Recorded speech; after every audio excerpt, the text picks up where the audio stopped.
everybody. I just wanted to roll in and say good morning to everybody. So good to see you. Good morning. Good morning. Good morning, everyone, and welcome to Thought Leader Thursdays. Thank you so much for being here. I'm going to go ahead and get us started um, with a short treatment. Is there anyone who would like to pray us in? Okay. All right. Did I'm sorry, Skip, did you raise your hand? Okay, perfect. Thank you, Skip. You can unmute yourself. So let's all just take a moment just to stop, to be still, and to be present. I invite us to close our eyes or drop our gaze towards our heart. And how grateful I am to start this treatment with gratitude. Gratitude for this day, gratitude for this life, gratitude for each and every one of us who have said yes. Yes to joining into the space that I know is God, the one power, the one presence, the one mind. That is what is happening here and now. This is my life, living and moving, having my beingness in the presence of God, of joy, of peace, of oneness. I know this truth for myself. I know this truth for each and every minister, practitioner, each and every person that's on this feed and the sound of my voice. Outside the sound of my voice, there's no spot that God is not. Today, I get to bless this session. I get to bless it from a place of knowing that today is the day that we open up and we have our own awakening to a deeper, expansive experience of God itself. And blessing our beloved Dr. Reverend Tynya as she comes forth from our heart to present something new in this process we call new thought. Today, we're willing to have a new thought, new feeling, new vibration, new energy. In this moment, we are all blessed. And I give thanks. I simply allow this to be. And together we simply say, and so it is. And so it is. So it it is. is. Thank you so much, Skip. Appreciate Yes. that.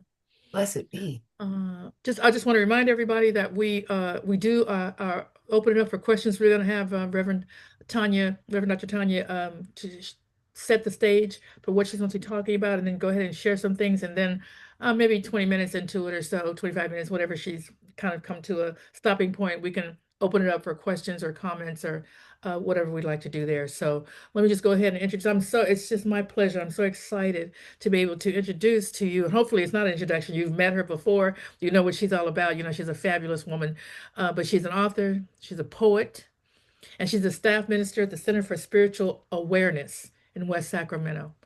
As a project director of the African American Suicide Prevention Project, she champions mental health and food justice. I love that name, food justice, believing nutrition supports healing. A compassion ambassador and safe Black space facilitator. She creates safe, empathetic spaces for Black communities. She retired as California's Chief Learning Officer after 30 years. Tanya, Reverend Dr. Tanya, I'm going to use that name because I'm so proud of you, and I know you're proud of yourself for having achieved that. Reverend Dr. Tanya brings expertise in leadership and change management. She's the co-founder of Wisdom Works and the Real Cream Cafe. I want to hear more about that. She designs retreats and performances to uplift and to inspire. So today she's going to talk about personal transition. I love this talk. What's change got to do with it? I'm not going to say any more than that because I really want to give her as much time as possible. So please help us welcome Reverend Dr. Tynya Beverly. Thank you so much for being here. Thank you, Dr. PJ. Thank you, thank you, thank you. Mhm. It is an honor to be with the community of leaders. I see each and every one of you as holding the torch and leading. And the question is, where are we leading from and where are we leading to? Mm. Um, as new thought leaders, we are navigating uncertainty, and change is a constant. I think we all agree. Don't look at the news if you don't want to be bothered by change. And as leaders, it is probably one of the most difficult tasks on our list of things to do. And I say it's difficult because how do you lead people through when you haven't gotten yourself through? Mm. That is the question. I Mm. call it standing in the shift and leading through the unknown. Mm. For most of us, that is very uncomfortable because most of us like the structure. We like something that's familiar. We like to know where we're going. But when the target is changing daily, how do you manage through that? And how do you get yourself through it? So we gather today in a moment of great transition, not just in our organizations, but in our spirit, our bodies, and our collective consciousness. I think we'll all agree that's shifting as well. So change is no longer this distant possibility. We've been Mm, talking about it for a long time that, okay, it's coming, it's coming. Well, it's here, folks. It's pulsing through our systems, our relationships, and our sense of self. And with it comes a lot of uncertainty. So you may be seeing in your organization some of this uncertainty. Some organizations are seeing disruption. And I say that it is an invitation to evolve. It's an invitation to let go of what is and to be willing to stay in the mystery. Now, how many of you are willing to do that? mm, yes, From a new thought perspective, yes. we know that thought is creative. And I have to remind myself as I go through these changes is that my spiritual principles are my foundation.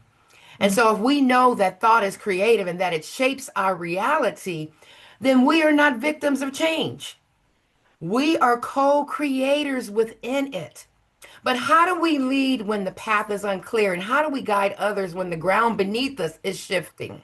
mm, And I shared a little bit at the conference about Shaman Durek and his work. And I say I have to mention this perspective again because he reminds us that transformation begins with an energetic truth.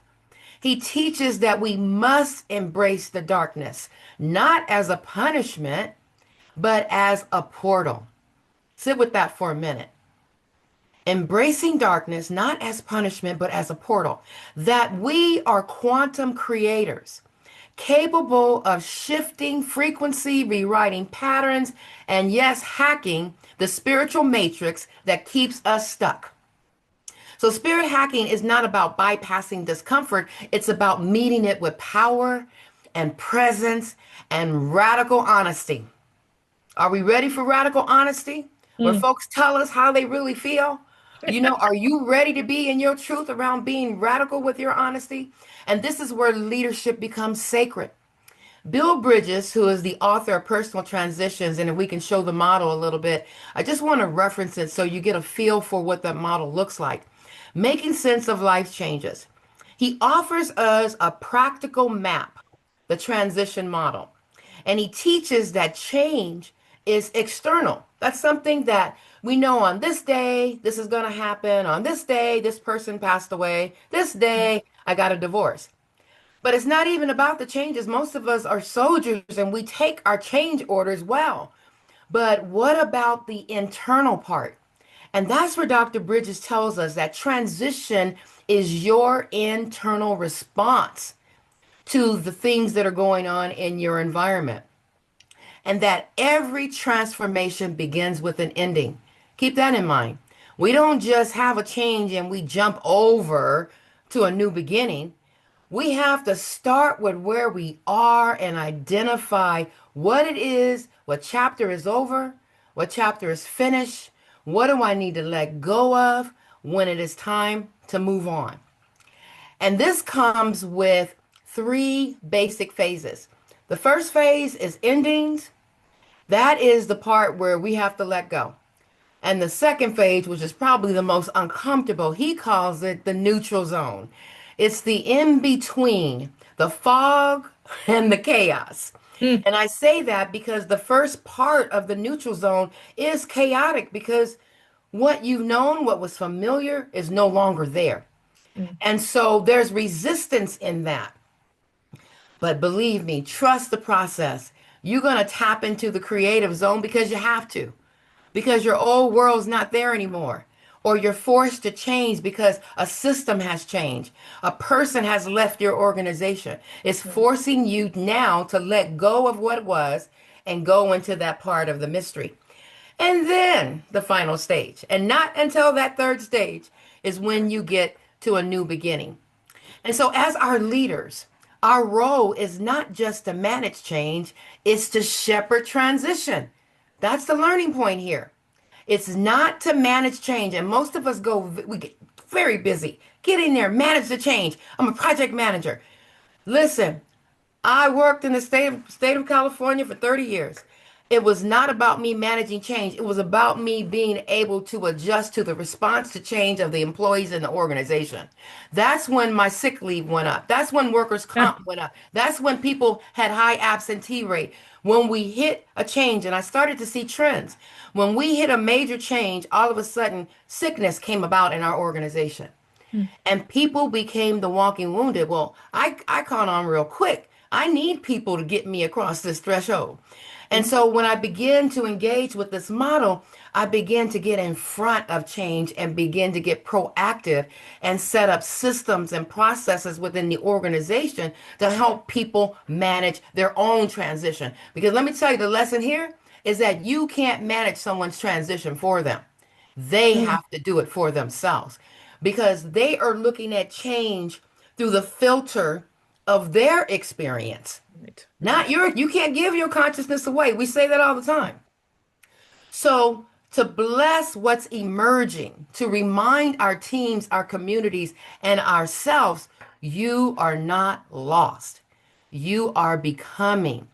So, today, once we begin to understand how change works, we can begin to lead without fear, but with frequency, not with control, but with compassion for how individuals are adjusting to their new environment.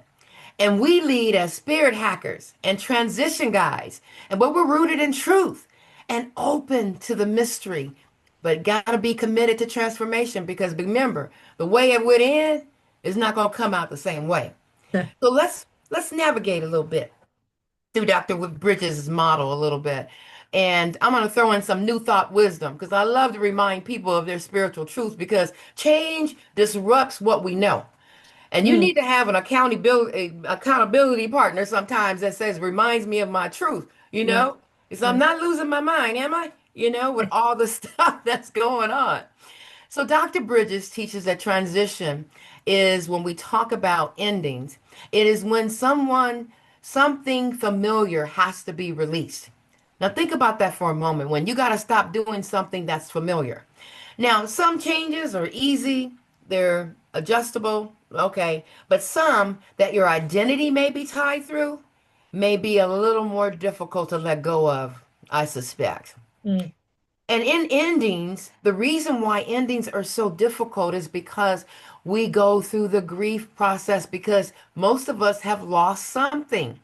Yes. Loss of control, loss of my destiny, loss of a loved one, Mm. loss of relationships, right? And that big one, loss of identity, when we are sure who we are, we can navigate a lot of stuff. But when your identity has been wrecked, oh, all of a sudden you don't know which way to go. And that neutral zone, I call it the twilight zone, the in between time. It's most of us want to rush right over that. Yes. But let me tell you, Dr. PJ, if you rush over that, you're going to pack your bags with the stuff that you didn't process and your endings. Yes. And then when you get there and you show up at the party and someone says something that was like, a simple thing, the lock pops on your bag and boom, bam, boom, bam. There you are in Yes. public display, which is Yes. not pretty. Yes. So, another reason to manage our transition. And so, when we think about new thought affirms the divine intelligence that lives within us and that our thoughts shape our reality. So when we're in transition, we're not just reacting, folks. We're co-creating. Mm. That's a different angle with change. Oh, I'm co-creating with this change. And so it allows me to relax and let go of my need to control it. So a new thought with the endings, we practice release and we got to practice forgiveness. In the neutral zone, we lean into spiritual trust, affirming clarity even when it hasn't arrived. And how many times, how about faith of a mustard seed? How many Mm. times you don't know where you're going or how you're going to get out of something, and all you got to do, all you have is prayer. And so that's where the neutral zone is that we have all the tools to manage transition. We just haven't put the two together. We have all of the new thought teachings that can guide us through the darkness and through the storms and through uncertainty. But we need to couple it with the changes that we're experiencing in our organizations and in our own lives. And in the new beginning, we declare our good and we step into it with intention. So here's a prompt for you. Think of a transition that you're currently in. It could be personal, professional, or spiritual. And I want you to hold it gently as we move through this conversation and see where you're showing up on the transition model. So, with the first stage, Dr. Bridges says every transition starts with an ending. And so, if we honor endings as sacred releases, we don't rush past them.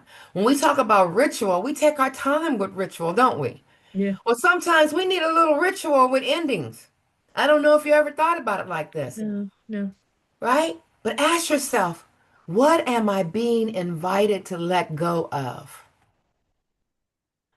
What belief, role, or relationship no longer serves my divine understanding? So you may question, how do we spiritually support ourselves during the endings? You already know what to do. Ritual.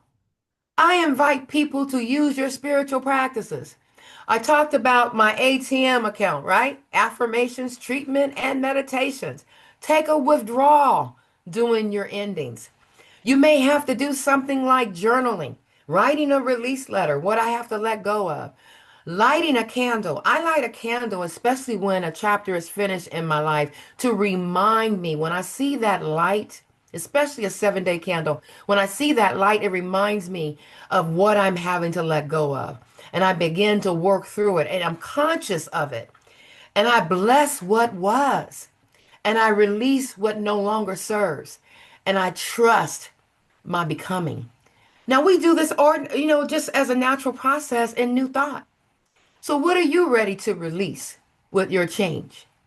Say it out loud, write it down, and bless it, especially those difficult ones.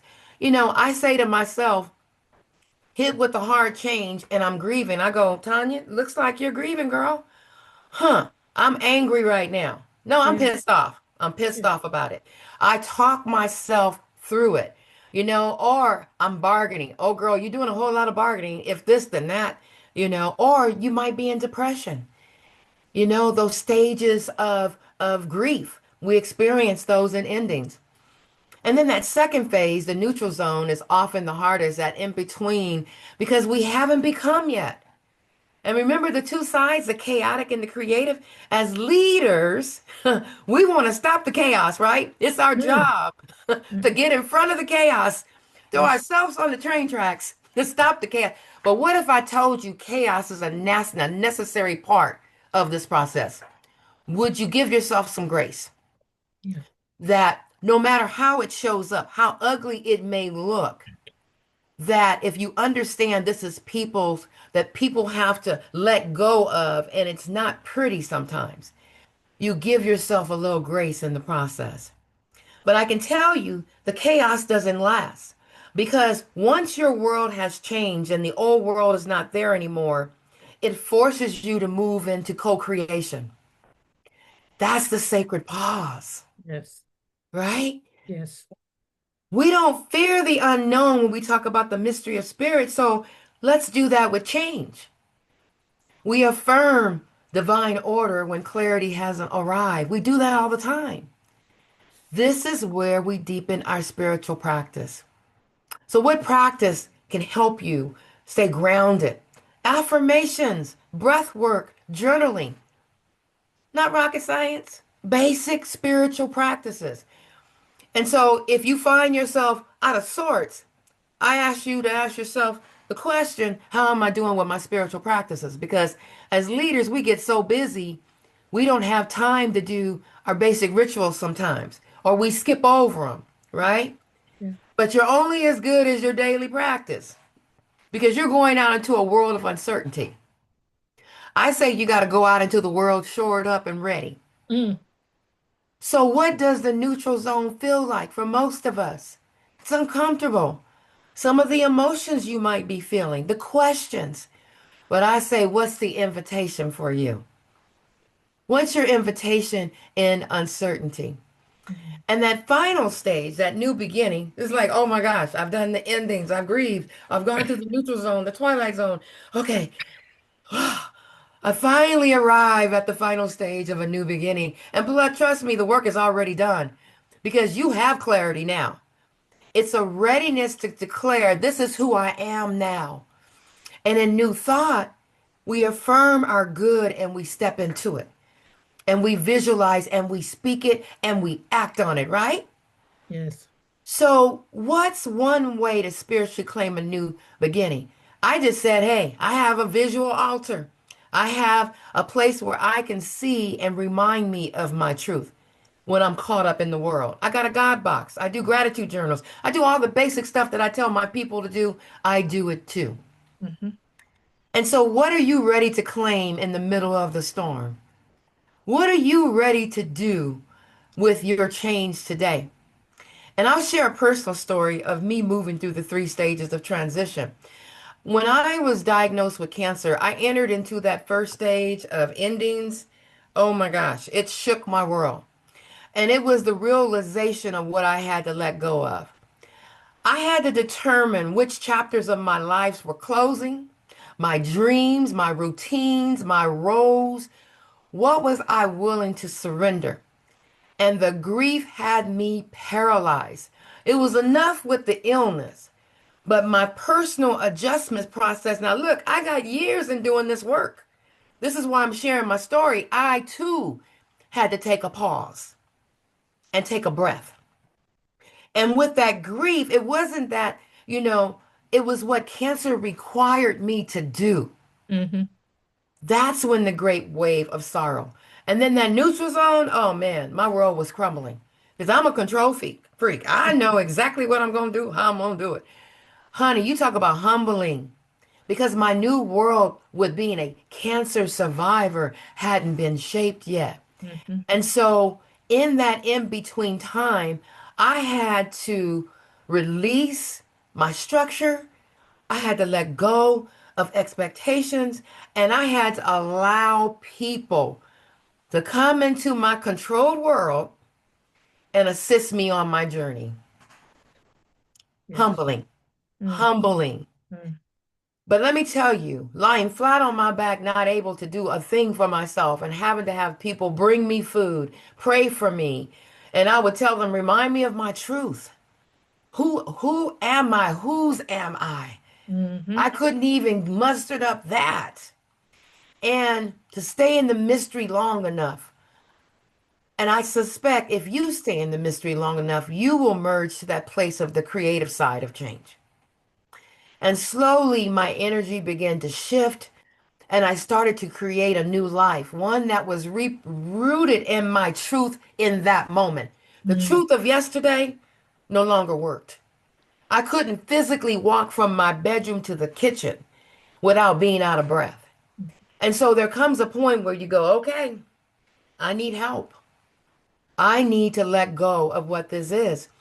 And so I knew one day after my final treatment, I said, wow, I was reflecting through that last treatment. I'm thinking of all the things that I went through, all the grief and all of it. And then all of a sudden, I knew I had turned a corner because overwhelming gratitude began to wash over me. I was grateful for cancer. I was grateful for because my life before it, I was a control freak. I micromanaged everything. Today, I have a freer look. I have a freer approach. And if it wasn't for cancer, I wouldn't have been able Mm. to do that. Mm. And so I see the expanded blessing that cancer offered me, and I call it transformation. And it wouldn't have taken place without that, and I give thanks. And so I want you, if you don't take away anything else today, take away that transitions are not detours, they're invitations. And when we honor them with spiritual practice, we don't just survive change. And I'm talking about the walking wounded. I got Mm. over the threshold, but I'm tore up and I'm raggedy, right? But I survived it and I'm thriving. And I have become the change. Mm. It's a whole Yeah. different perspective. And so I wrote a piece about transition, and I'll end with this, Okay. and then we can open it up for questions. I was diagnosed not just with cancer, but with the truth that something sacred was ending. A chapter closed not with a whisper, but with a grief so loud it shook my bones. It wasn't the cancer itself. It was what I had to give up because of it. Dreams deferred, plans paused, pieces of me laid gently on the altar of surrender. That's when the grief rushed in, not as a thief, as a teacher. Then came the in between, the neutral zone, where the world I knew crumbled and the new one hadn't yet arrived. I had to free fall. No map, no anchor, just mystery. And mystery has two faces, chaos and creation. And I met them both. I stayed long enough in the unknown for my creative fire to rise, and I began to co-create my new life with spirit as my collaborator, with breath as my blueprint, and with truth as my tool. And then after treatment, after tears, and after transformation, I arrived. Not back where I started, but at a new beginning. A place I didn't recognize, but one I had built with every sacred scar. The hardest part, the endings, and the in between, oh yeah. But today I see the blessing, I name the transformation, and I honor the roar that rose from ancestral whispers. So this is my story, this is my healing, and this is my holy becoming. So I ask you in closing blessing, may you release with grace, may you rest in the in between, and may you rise in your becoming. And so it is. And so it Amen. is. Ashe. Mm. Beautiful, beautiful. Thank you, thank you, thank you. I know that there's going to be some questions, so please raise your hand. I do want to make a comment. That this is so amazing, Tanya, and I think everyone who's gone through anything recognizes these three phases that you're talking about and all the things that they have had to go through. If I had known this as I was going through the past transition, it wouldn't have been easier, but I would have understood more. And I don't think it would have taken as long in this black hole that I was in before I came out. So thank you Amen. so much for that, because there's always going to be transition, and now I have this. So Hmm. thank you, thank you, thank you. You're welcome. Michelle. Oh, Tanya, Dr. Tanya, thank you so much. I loved everything you Love said. it. You made me think of two things. First of all, a quote that I believe Reverend Noel McGinnis, a beautiful New Thought teacher who has since transitioned into the other realm, but he used to say, we know that when one door closes, another opens, but boy, Mhm. that hallway is a bitch. So that's the neutral, right? That's the I'm neutral. snagging that. I love Baby, I'm going back to this whole thing and grabbing all these little things that you've all said. Thank you. This is Yeah. so good. Yeah, and the other thing that I just want to put an exclamation point on one thing that you said from lived experience, and that is the power of ritual. it. Hmm. Mm, When my husband transitioned, and then 5 months later, I left my ministry of 22 years. And my dear friend said, Michelle, we need to do something to bookmark this, to honor this, to mark this as an ending, right? And what's next for the new beginning? And so I gathered a group of women, and we had this beautiful ceremony to honor not only the ending of a 30-year marriage, because my husband transitioned, but also the ending of me and the identity that I had as a minister of this church, that ending. And it was just this holy and beautiful, sacred time. So and then an intention setting for, and I called it volumes. I looked at it as the third volume of my life. I said it's not a chapter, it's a volume. So yeah. I honored the two that came before it, and now this third, entering actually into my third volume of that's the unknown. But Mhm. the idea of ritual, not only like the individual ritual of lighting a candle for ourselves, but ritual in community, whether it's our center or a church or a gathering of friends. Just Yes. it's so powerful. So Yes. thank you for those reminders, and I'm with you 100%. So thank you so much.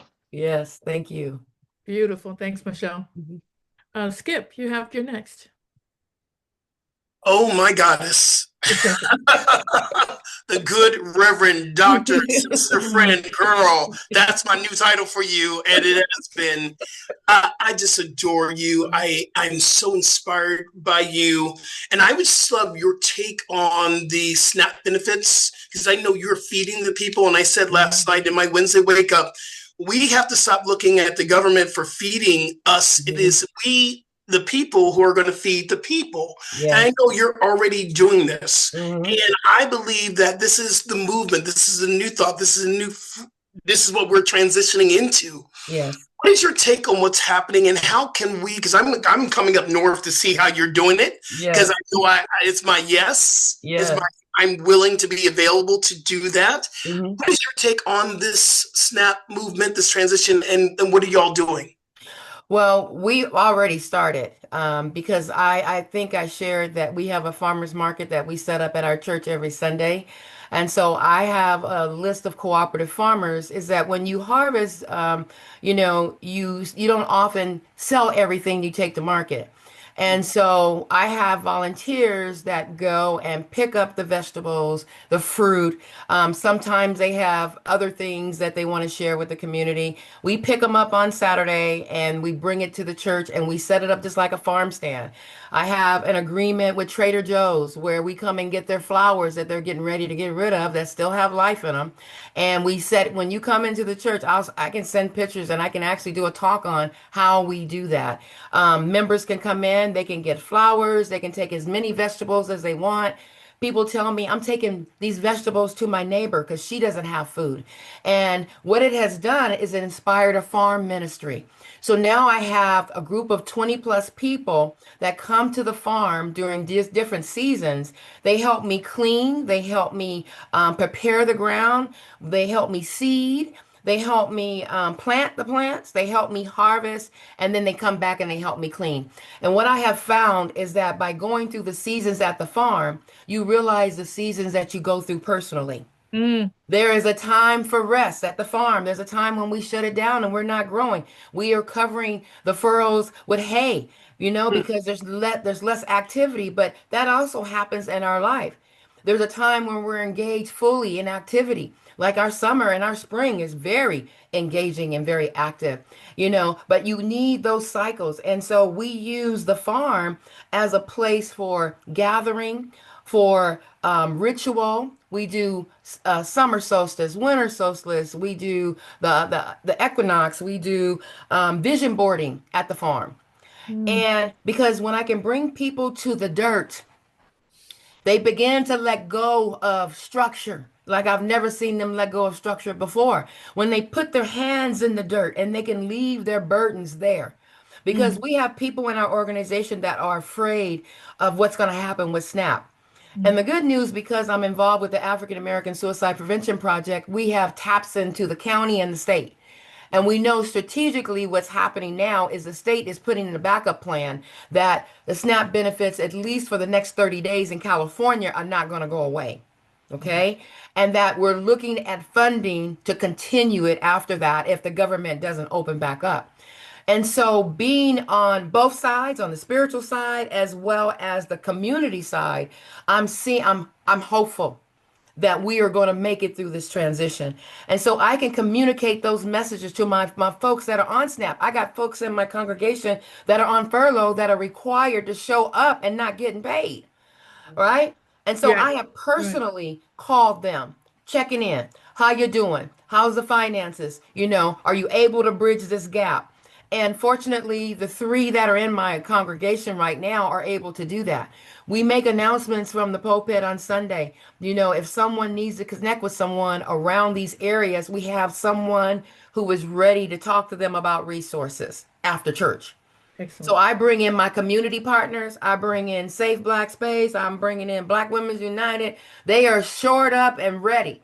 And if you have community partners, this is the important part of going outside your church and engaging in the community, is that we don't go build a community partner when we're in a crisis. Did y'all hear me? Yes, yes, Okay. yes, I yes. need to know Do where it my now. Yes, resources are before I'm hitting, yes. because you are going to go through your transition. You might be the one that has to give up something. So how do you lead when you're in the neutral zone? And when I'm talking about Maslow, the bottom of that pyramid, security, financial well-being, I got a place to live, I got a car to drive, I got a way to make money. Wait, my job is changing. I'm furloughed. You see, this is where we are as a country and a community, and we wonder why we not self-actualizing. That Yeah, we are the world or kumbaya, Right. right? We Yes. can't. yes. We Yes. can't. We can't. Thank Thank you. you. That's, Thank you. thank Mhm, you, thank you, thank you. mhm, mhm. Susan, you had, there was someone else that had a question, so if you want to raise your hand back up, I don't know if you had to leave but please raise your hand back if you'd like. Susan, you're next. Wow. Yes, indeed. Thank you so much for your presentation. Welcome. It struck me in so many ways. I'll start with the second part first, which you just came off of. I have had a deep and profound feeling that all of this chaos that the world is going through right now has been a wake-up call, an opportunity for us to stop being apathetic, Mhm, a time for us to stop pushing everything we want done and feel that needs to be done to someone else. A time to build small community once again. mhm. And you are doing that. Oh, thank you. Thank you. Yes. This is what my soul has been waiting to see Mm, for so long. And I knew it was coming. I trusted that it was coming. The way that I'm a clinical hypnotherapist, and the way that I've explained it to everybody who comes to me who is like freaking out over everything mhm, is, have you ever cleaned out your bedroom closet? When you clean out your bedroom closet, you then have a chaotic mess in your bedroom and you decide what's worth keeping, Yeah. mhm, what's worth getting rid of, mhm, and then you have an opportunity to totally reorganize everything that's left. And the way I see it is everything's been crammed in that closet for years and decades. mhm, Things that we really thought were gone. I mhm, grew up in Detroit, and prejudice has been rampant in this area my entire life. And I guess I was lulled into the belief that things had gotten better mhm, until this current administration brought so many angry people to light. mhm, And now I'm seeing that this is our opportunity to pull back the carpet, get all the dirt that's been swept underneath it, and once and for all clean it up.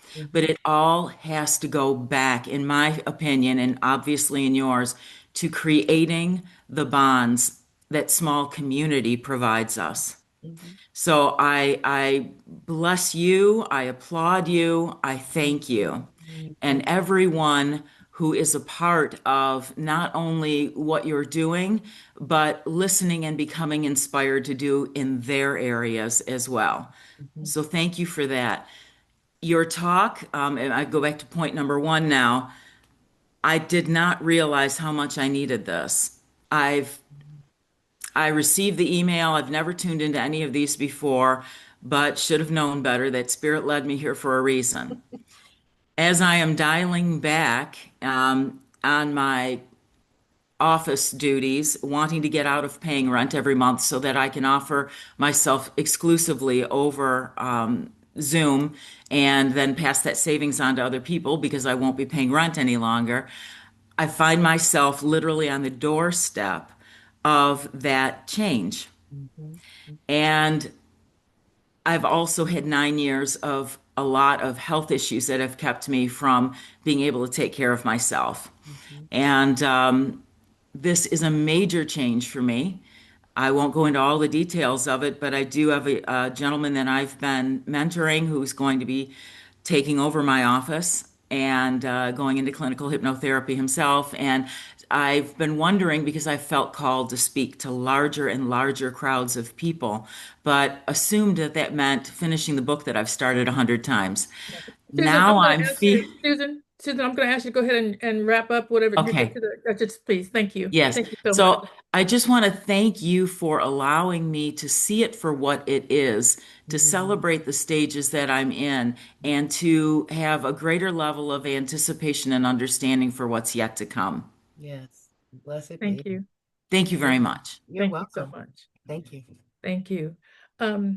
Elaine, you are going to be next speaking, but I do want to say that this is Thought Leader Thursday, and this is where we talk about our spiritual understandings and all that sort of thing. So if we can stay away from discussing any kind of political thoughts, because that's not what this forum is, and we don't know, who's on and who believes whatever we're not discussing that. We're talking about our spiritual life and how we can move forward from that perspective. So thank you so much for honoring that. Elaine? Yes, thank you. Mhm. I think I'm unmuted. Okay. You're unmuted. Yes, we hear you. Good Yes. morning. Good morning. Good morning. Yes, thank you for this. I almost didn't attend it. Actually, my minister forwarded the email to me, and thought, well, I almost didn't attend it because I actually met Bill Bridges in the early 1980s at a university where I was teaching, and he had just published his book and came up from California to Oregon to offer a workshop. And I went into that workshop, and it was like, bingo! It was like, yeah, of course, he really landed. And so I embraced it. I studied with him. I was trained to offer his work, and have been using it with my clients and teaching workshops with it ever since then, for years. And love it. It's just like a foundation of my life, that whole understanding. And so when I looked at that, I thought, well, I already pretty much know this stuff. And I've been a New Thought Yes. since 1975. Okay, Right. This is Yes. not new territory. And and yet the way you've integrated them just really meant a lot to me. It means a lot. It landed for me today, and I just appreciate that in weaving the integration together. It gives me some new perspectives and new ways to offer things. So Yes. appreciate it very much. I'm glad I showed up. Very welcome. Thank you Very so much for welcome. being here, Elaine. Appreciate you. Therese, you have the next spot. Hello. Hello, Therese. I'm Hey, so Therese. excited. I had to come because you girls were doing this. Oh, okay. Back to being real. All right. So embracing change is my life. So I just love all the points that you made. And I want to offer this to you, to us all, that we're not control freaks. We have a control gift. I was talking one day about being a control freak, and my goddaughter said to me, as they do, she was 12, well, Aunt Therese, if it's of God, you always say that it's a gift. So you have a control gift. And that was about 25 years ago. I So I'm love it. embracing it and now sharing it because it's so kind. Yes. It's just kind to ourselves. And I love you and thank you. Thank Yeah. you so Thank you, much. Therese. I Thank you for receive that, Therese. I receive it. Yes. I receive my gifts. Yes. Yes. Thank you. Yes. Thank you. Eugene, good to see you here today. Thank you so much for being here. Oh, good to be here. Good to be here. Hello, everyone. Reverend Dr. Tanya, thank you so much for bringing up the reminder of not just spiritual practice, but consistent spiritual practice. Because of all of the things that are going on, and we as thought leaders, it's so important. Well, let me speak for myself, for me to stay plugged in. And I just wanted to say thank you for that powerful reminder that it is about the practice. Thank you. Absolutely. You're welcome. Thank you. Thank you, Eugene. You're welcome. Appreciate you. Jeannie, I'm sorry, Jeannie Sovereigns. I know this name. That's okay. Reverend Dr. Tanya, thank you so much. And I am taking that embrace change not as a punishment, but as a portal. That is phenomenal. I love that. you know, because change can be hard. Mhm. And not for any other reason but my control gift. Mhm. Yes. I see you're Right? embracing that. I'm embracing control gift as well. And I already knew about the hell of the hallway. But you know, What is it? Hell in the hallway? Is that what you just said? yeah, hell in the Yeah. hallway. The hallways can be hell. I've not Yeah, heard that. I love it. yeah, hell in the hallway. I love it. It's you know, it is no matter what you're doing in life, that part. And just a quick thing yesterday, one of my favorite residents is leaving. He's selling his house. He's 85. He's a little Greek guy who dyes his hair jet black, right? And reminds me of my stepfather, who has passed over 20 years now, right? But I started to well up, the tears in my eyes. I felt this core thing of, no, it's like, no, you're not allowed to, you know, move in with your real daughter. You have to stay here with me. I mean, Mm. it was just, you know, again, a change, a beautiful change for him and everything. But the initial shock to Right. me was no. And I love that. It's a portal. Yeah. It's not a punishment. Thank you. I love you so much. Love you too. I think, we give ourselves a little more grace. I mean, we're hit with changes all the time, and some of our transitions are a lot easier than others. But we really need to take that pause when we're dealing with those difficult ones, for sure. Excellent. Just, just I don't know what I had thought this was going to be.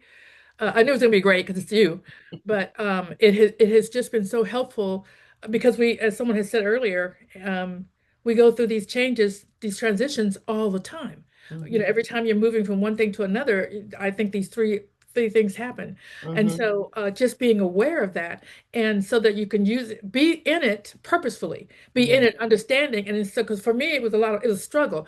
I didn't want to be there. I'm like, get through this, girlfriend. Come on, you're strong. Let's go. And so I Yeah. didn't give myself permission. And understanding this now, I can give Mhm. myself permission to be exactly where I am and be okay with that, Yes. no matter how long it takes. That was the You thing. got the Like, lesson.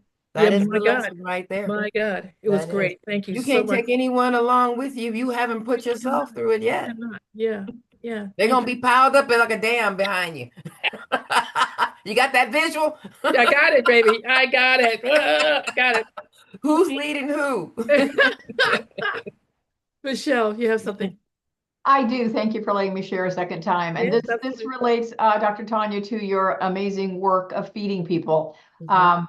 I just, in case people don't know this, and we haven't publicized it very much, but at Anton, by the way, for those of you I don't know, hi, I'm Anton's executive director.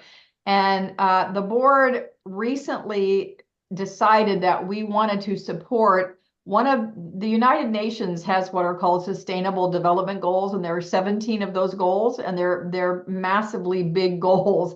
And one of them is to create zero hunger in the world. And Mm. so Anton has adopted that goal as one of our goals. And we have not yet really stepped into what does that look like for us as an organization. But one of my first things to do, Dr. Tanya, is to reach out to you and have a deep one-on-one conversation about what your recommendations are for us. But we also will be putting out a survey in the not too distant future to our members around this topic. So I'm giving you a little heads up, members, to be on the lookout for a survey on how Anton, as an organization that doesn't have, a physical building, we're spread out all over the country. How can we, as this spread out group, support this sustainable development goal of zero hunger? So just a little heads up, and fits so Yes. perfectly with what you're doing. And I will be connecting with you very soon to have some conversations. So I look Exactly. forward. That is something that I love talking about. In the community, I have a group of volunteers that, churches usually have property. There's something, they have an area that they're not using that's outdoors. and I work with churches to actually convert their unused land into gardens. Mm. And so, if you have property, even a small section of some place, I mean, we teach classes on container gardening. And Mm. so, you can go to the dollar store and get some buckets and some dirt and some seed and just start. My godchildren live in an apartment and they grow right out in front of their unit and down the stairs, you know. Nice. My little one is collecting seeds now and he's composting. He's 8 years old. The consciousness that shifts when you begin to grow the food, it's not only, good for our bodies, but it's healing our souls. Mm. So many people were anti-farm. I talk about farming, especially the black folks. They go, "You crazy. You have lost your mind. I'm not going back to farming." And I'm one of It's them. Yeah. right. That It's you should not say it. about You that. start talking. Yeah. It's about self-reliance, Yeah. right?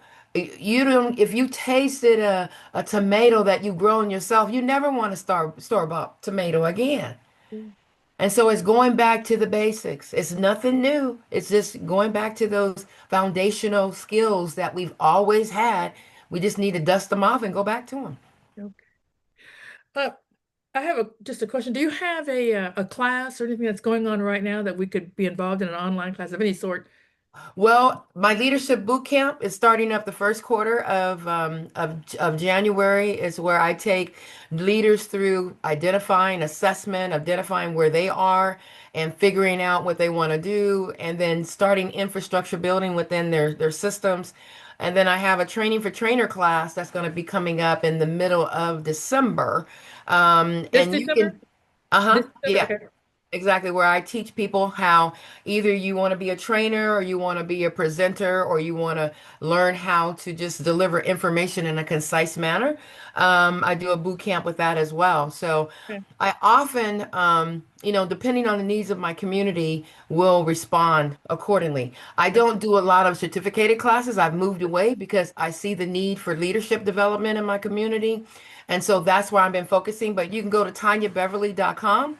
And that's where you will find the most updated information about my books, about the classes, and then consultations that I offer as well. Excellent. And so our tech guy put that information in the chat. Mhm. Put your uh website, and I just clicked on it so I can have that and go back to it when I finish. Girl, listen, this has been so wonderful. We've got like a couple of minutes, and then our tech person has some things I think that you might want to say about what's coming up. But what are some last thoughts? You have about 3 minutes or so for a couple of last thoughts. Do you have anything you'd like to share with us that you want us to know before we go? I think the number one thing is do you. Take care of yourself first. I can't Yeah, reinforce that enough. And yeah, I said, I think I mentioned earlier, if you're not capacity building or succession planning within your organizations, you're already behind the 8 ball. yeah, Who's going to take over, these positions when someone gets sick or someone leaves abruptly? We're a volunteer organization, most of us. And so, do you have infrastructure that supports, or do you have policies that support growth? What does that look like? My background is in organizational development, so I'm always looking at how to improve processes, how to develop people and what that looks like. So begin to assess, do an environmental scan of your organization, and be honest with yourself. Be honest with what you need as a leader. Where are the gaps? And then work towards your gaps and filling them and then beginning to see that change. But it starts with you. It starts yeah, with our leaders. yep. I completely concur. Um, we're gonna let me just see. I got a couple of thank you so much, Tanya. This has been just amazing. You had a lot of questions. I think you've left people with a lot of thoughts and ideas. I certainly have written. I've got 3 to 4 pages of notes here. I'm gonna get back with you with, and just thank you so much. And I don't think there's anyone on this chat today that hasn't gone through what you talked about, that whole three process of just kind of being, and then particularly in that neutral zone, where you're just kind of in the middle, you don't know what to do, you're suffering and you're just stuck. And so it's just been very helpful to remind us, and someone else had said it earlier, to connect it to what we do with New Thought. So that's just that's a beautiful talk, and we really appreciate you being here. Thank you so Welcome. much for your time and your talent and your It was gifts. an honor to be here and to And be in this community that I have grown to love. And anything that I can do to share, I am an open book, you well, know. honey, So you're gonna get another call from me for sure. I mean, you will be invited back to do some more things, so I appreciate that very much. you're Uh, welcome. let me see. There's a couple of things that I wanted to just remind you that you have to register for Thought Leader Thursdays on the Anthem homepage, and we have changed a couple of times during the holidays, so be sure and check the dates. It's not going to be on the final um, uh, Thursday, I think next month or the following. I can't remember. I can't remember myself. I have to check to see when I'm supposed to be here. So, so be sure and check to make sure when we're going to be having the Thought Leader Thursdays for the next couple of months. Next month, our upcoming leader for November is going to be Reverend Allie Benjamin and her work with Enneagrams, as a tool for your own personal growth and your self-understanding. And so it's going to be an interactive hour. So she'll have us do some things, and she'll be talking about and exploring the three centers, our own personal centers of intelligence, which is head, heart, and body. So you're not going to want to miss that, and please do invite others to come. There's some things, so I just invite you actually to go to the website anton.org and see what's going on. We have a lot of events happening. I don't know if we still have Gather and Gab. Do we still have that going on, Michelle? Do you know? That's okay. That's finished. And we do have the weekly meditations for 15 minutes with Paul and Bill. So do check that out on the website. Um, uh, Briz, did you have anything that you wanted to share before we go? Anything you want to remind us of? For those that like to, or those that don't, the times change this weekend. Thank you. Thank And you. I'm still going to show up early because I keep forgetting. I've been told Yeah. 3 or 4 times. Yeah. And every time I hear it, I think, oh, yeah. And like I hadn't heard it before. So, yeah, I can see that's going to be messed up. We will officially welcome Michelle Whittington back to the Mountain Time Zone. Yeah, thank you. Thank you. And Genie Sovereigns. Yeah. Did you have a comment, Michelle? You said, yeah. Go I ahead. do, yes. 2 things. One of the things that we do regularly is a monthly call to prayer. It's a half an hour on a Tuesday morning. I think it's the first Tuesday of the month. It's on the website. But if you just want to be in the beautiful space of prayer for a half an hour with like-minded souls, you can simply receive, you can offer your own prayer, whatever you want, but it's a really sacred and beautiful time. And it's facilitated by Reverend Gay Beauregard and Reverend Steph Saint Armand. So just a great opportunity. The other thing I want to say quickly is members, you got 2 more days to register at a deep discount for the 2026 Anton retreat if you haven't done that already. So through the end of this month, the retreat for members is only $494, and that includes all the retreat experience and all of your food. So Yeah. that's a heck of a deal. So this discount ends at the end of this month. If you have not registered already, get yourself registered. And then if you are not a member, you could also actually go to the website and click join us under the membership tab and initiate to join us. And it's $175 for an individual to join. And you could also take advantage of that discounted rate. Beautiful. The regular price for a non-member is $650. So you save a ton of money, almost make up for your membership fee. And by the way, if you join now, between now and the end of the year, you get the rest of this year free and then all of next year. So a little plug for membership, and we'd love to see you be at the retreat as well as join Anton. All right. Absolutely. You do not want to miss the retreat. I don't know how we're going to up it from this past year, raise the roof. I really don't know, but I know we're going to, so don't miss it. Steve, you have something for us? Thank you, everybody, for being So here. everybody got into the holiday season. Excellent. Beautiful. Thank you all so much, and we will see you here next month. Do check the calendar and make sure whether it's the 3rd or the 4th Thursday. Thank you so much. Have a great week. Don't forget the time change. I'm surely likely to do. But all right. Thank you, guys. Thank you so much.